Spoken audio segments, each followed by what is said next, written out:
రిషికొండ ప్యాలెస్లో పెచ్చులు ఊడాయని తెలిసిందే. రిషికొండ ప్యాలెస్ను ఏం చేద్దామో ప్రజలే చెప్పాలన్నారు గోవా గవర్నర్ అశోక్ గజపతిరాజు. రిషికొండ ప్యాలెస్ను మెంటల్ ఆసుపత్రిగా మారిస్తే మంచిదని తన సలహా అన్నారు.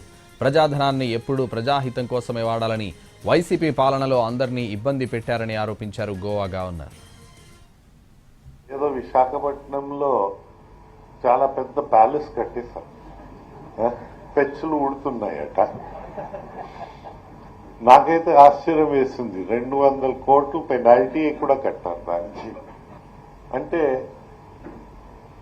నాలాంటి మనుషులు ఏమనుకునేవారంటే 600-700 కోట్ల రూపాయలు ఖర్చు అవుతే మన ఉత్తర కోస్తా జిల్లా సుజల స్రవంతి పూర్తయిపోయేది.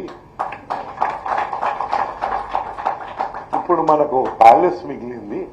అక్కడ విష్ణు కుమార్ రాజుని పడుకోమంటే ఆయన పడుకోలేరు, నిద్ర పట్టదు. నిద్ర పట్టదు, నీకు తెలుసు. Days of palaces are long over. ఇక్కడ ఏదో విశాఖపట్నం